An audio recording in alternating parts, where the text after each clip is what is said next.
semua sahabat Infonea dimanapun berada. Episode menyusuri jejak sejarah suku Bugis Pagetan Kalimantan Selatan. Jangan di-skip, tonton sampai habis, agar kita sama-sama tahu jejak sejarah suku Bugis di Nusantara. Dan bila sekiranya berkenan, bantulah channel Infonea dengan cara like dan subscribe atau berkomentar, membagikan video ini. Sebelumnya kami dari Infonea ucapkan banyak terima kasih. Pagatan adalah nama wilayah yang berada di Kecamatan Kusan Hilir, Kabupaten Tanah Bumbu, Provinsi Kalimantan Selatan. Pagatan saat terpecah dengan sejumlah nama desa di Kecamatan Kusan Hilir.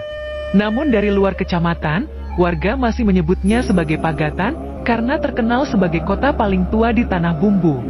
Kota Pagatan lahir dari keberadaan suku Bugis.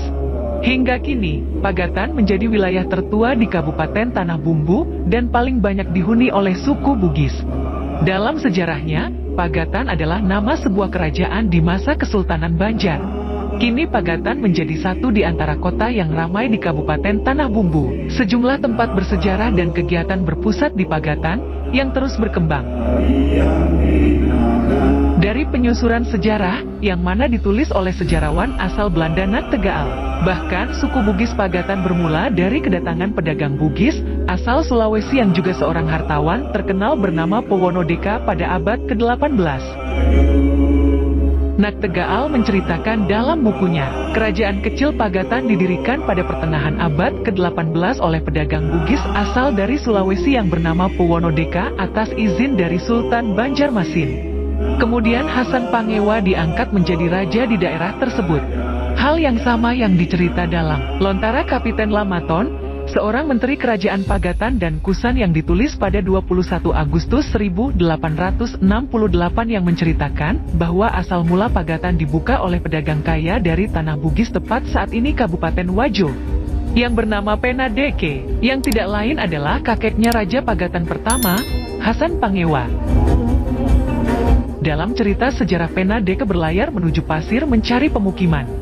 Di sejarah ini banyak berpendapat bahwa Pena Deke bersama Lamadu Keleng meninggalkan Tanah Wajo karena konflik dengan Kerajaan Bon. Namun kita ketahui jauh sebelum itu Bugis Wajo sudah banyak merantau tersebar di Nusantara. Setelah runtuhnya Kerajaan Gowa dan Perjanjian Bongaya pada tahun 1666, banyak memilih merantau. Pena Deke sampai di daerah pasir, namun di tempat itu tidak cocok untuk mereka bermukim. Kemudian melanjutkan berlayar hingga Tanjung Aru dan sampai Tanah Bumbu. Namun belum juga ada tempat yang disenangi, sehingga akhirnya sampai ke muara sebuah sungai yang cukup menarik untuk bermukim. Setelah diketahuinya bahwa daerah tersebut termasuk dalam kawasan Kerajaan Banjar, Pena Deke melanjutkan berlayar menuju Banjarmasin untuk menemui Sultan Banjar. Untuk menyampaikan maksud yaitu mohon izin untuk bermukim di tempat tersebut. Setelah Pena Deke bertemu Sultan Banjar, Pena Deke pun mendapatkan izin untuk bermukim di wilayah itu. Namun Sultan Banjar memperingatkan bahwa tempat tersebut adalah tempat yang berbahaya, karena tempat persinggahan para bajak laut dan perampok, dan harus mengeluarkan banyak biaya, karena itu hutan belantara. Namun apabila kamu berhasil membuat satu kampung, kamu berhak mewariskan ke anak cucu kamu. Setelah serah terima antara Sultan Banjar dengan Pena Deke, lalu diteruskan berlayar kembali ke tempat yang akan dibuat pemukiman. Setelah sampai di permukiman barunya, diperintahkannya menebas dan menebang hutan belantara, seluruh pengikutnya, dan dijadikannya perkampungan yang diberinya nama Pagatang. Datang pula saudaranya dari Pontianak bernama Pua Janggo, kakeknya Pua Adola Pagala, untuk menggabungkan diri. Kedua saudara itu pun berunding dan sepakat untuk menjemput cucunya bernama La Pangewa, turunan anak raja dari Tanah Bugis yang dibawanya ke Pagatan. Setelah berada di Pagatan barulah cucunya tersebut dihitanya, lalu dikawinkan dan selanjutnya dinobatkan menjadi Raja Pegat. Dari Lontara Kapitan Lamaton juga diketahui, Pena Deke hanya diberi izin oleh Sultan Banjar dalam hal ini penembahan batu untuk membuka suatu perkampungan baru bersama dengan anak buahnya. Dan secara formal wilayah, di mana kemudian berdiri Kerajaan Pagatan adalah termasuk dalam wilayah Kerajaan Banjar, walaupun mungkin tidak dapat dikuasai secara efektif dan kurang produktif. Namun dari beberapa informasi yang dikumpulkan, tanah Pagatan yang pada waktu itu disebut dengan nama Tanah Bumbu, bukanlah suatu daerah yang kosong penduduk. Di sana sudah ada penduduk asli, yaitu suku Banjar yang pekerjaannya mencari rotan. Kemudian di sana juga hidup seorang ulama besar Syekh Abu Talha bin Syekh Mufti Haji Muhammad As'ad, seorang cucu dari Syekh Muhammad Arsyad Al-Banjari. Salah seorang saudaranya yang datang menyusul ke Pagatan menjadi ulama turut menyiarkan ajaran agama Islam, dan meninggal di Pagatan, yaitu Syekh Haji Muhammad Arsyad Lamak yang meninggal pada tahun 1850 dan makamnya dapat ditemukan di Desa Maton, Kampung Baru. Pada saat kerajaan didirikan, Lapangewa yang ditunjuk menjadi raja baru berumur 15 tahun. Dan setelah sampai di Pagatan, ia baru dihitan dan dikawinkan. Penobatan yang demikian kiranya hanya merupakan simbol dan pemegang kekuasaan efektif dalam kerajaan Pagatan tetap di tangan Pena Deke. Kerajaan Pagatan benar-benar merupakan suatu kerajaan otonom, di mana campur tangan dari kerajaan Banjar tidak tampak sama sekali, dan karenanya hukum yang berlaku dalam kerajaan ini adalah hukum adat Bugis. Dari Lontara diketahui, Raja Pagatan yang saat itu mendapat gelar dari Penembahan Batu sebagai Kapiten Laut Pulau memerintah sejak tahun 1750 hingga 1830. Kemudian dilanjutkan oleh Lapalebi dengan gelarnya Raja Abdurrahman sebagai Raja II pada tahun 1830 hingga 1838. Kemudian tahta kerajaan berpindah tangan kepada Lapaliweng atau Raja ketiga di tahun 1838 sampai 1855. Selanjutnya kerajaan dipimpin pada periode selanjutnya oleh Lama Tunru atau Raja Abdurrahim sebagai Raja keempat pada tahun 1855 hingga 1863. Lama Karau sebagai Raja kelima tahun 1863 hingga 1871. Isengeng atau Daeng Makau sebagai Raja keenam pada tahun 1875 sampai 1883. Abdul Jabar sebagai Raja ketujuh tahun 1871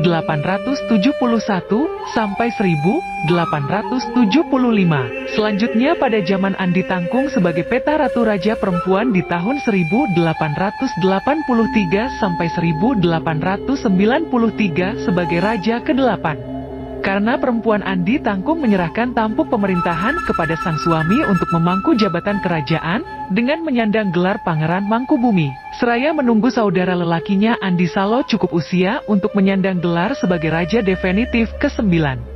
Setelah berusia 15 tahun Andi Salo pun menjabat sebagai raja ke-9 atau sebagai raja terakhir tahun 1893 sampai 1908 dan lebur setelah peradaban kerajaan Hindia Belanda masuk dan menyerang ke Pagatan, juga melalui beberapa kali peperangan. Bahkan dalam rentetan sejarah Pagatan diketahui Andi Salo tewas pada usia 40 tahun karena diracuni oleh pihak pemerintah Hindia Belanda pada sebuah perundingan perdamaian.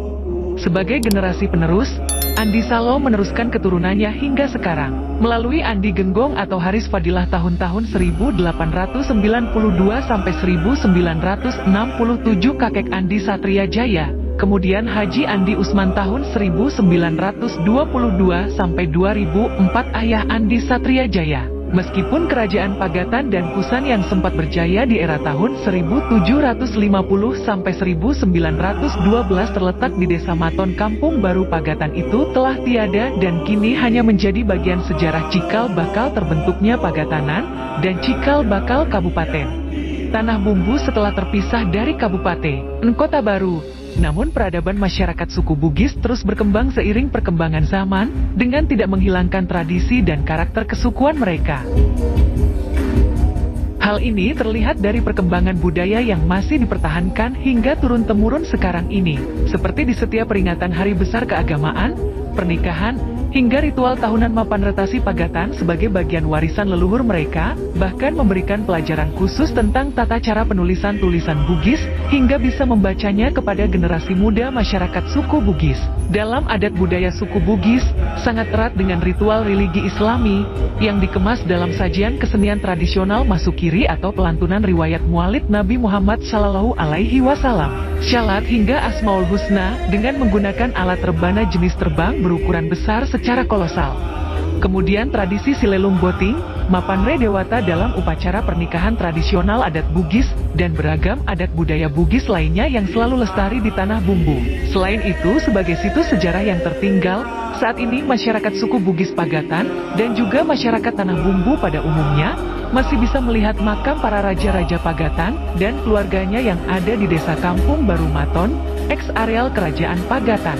Soraja Lopo, kediaman utama Raja Pagatan yang juga dijadikan istana, serta pusat pemerintahan, yang kini menjadi kediaman Andi Satria Jaya di desa Kampung Baru Maton Pagatan, serta Soraja Padotingeng, kediaman Raja Pagatan yang terletak di desa Pagaruyung Pagatan.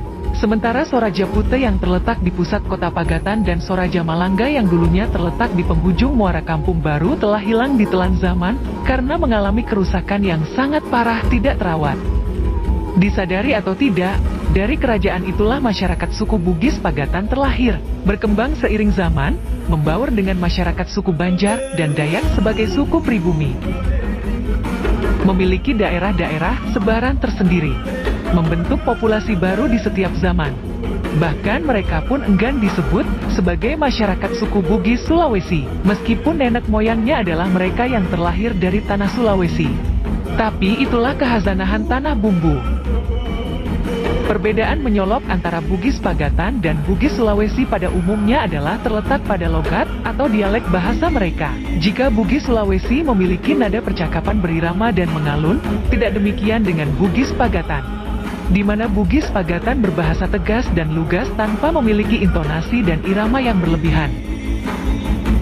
Sementara dari kebiasaan maupun cara pandang tetap sama, bahkan dari bentuk dan corak pakaian adat mereka nyaris sama, ujar Andi Satria Jaya yang kini menjabat sebagai Kepala Desa Kampung Baru Maton Pagatan, tempat di mana para Raja Pagatan atau kakek moyangnya sendiri dulu berkuasa dan memerintah kerajaan. Secara teritorial, masyarakat suku Bugis Pagatan sebagian besar hidup berada di kawasan pesisir Kelurahan Kota Pagatan, Desa Muara, Kampung Baru Maton, Juku Eja, Wiritasi, Gusunge, hingga belahan pesisir Kecamatan Kusan Hilir. Sementara mereka yang gemar bercocok tanam memilih sebagai petani ranca, yang juga hidup di sekitar bibir sungai Kusan Hilir dan Batu Licin. Selebihnya memilih hidup sebagai pembuat kapal, dan menetap di kawasan daratan sekitar pinggiran sungai dan laut. Namun, tak dipungkiri mereka pun kini mulai memilih peluang-peluang usaha baru di kawasan perkotaan melalui jalur perdagangan. Meskipun tidak banyak, karena masih didominasi oleh mereka suku Banjar, dan warga keturunan Cina yang datang dari luar, dan bahkan telah menetap secara turun-temurun sejak Pagatan ditemukan. Sementara komunitas Jawa dan Bali lebih memilih berada pada kawasan pedalaman pedesaan, melalui aktivitas pertanian tada hujan, dan juga perkebunan, menaungi aspirasi masyarakat Bugis Pagatan, sekaligus sebagai wadah pelestarian kesenian, dan beragam budaya Bugis Pagatan. Kini telah berdiri Lembaga Adat, Ade Ogi Pagatan, Lembaga Adat Bugis Pagatan. Hal ini bertujuan salah satunya adalah untuk mempererat silaturahmi masyarakat suku Bugis Pagatan, serta menjaga kerukunan masyarakat suku Bugis dengan suku-suku lainnya di Tanah Bumbu.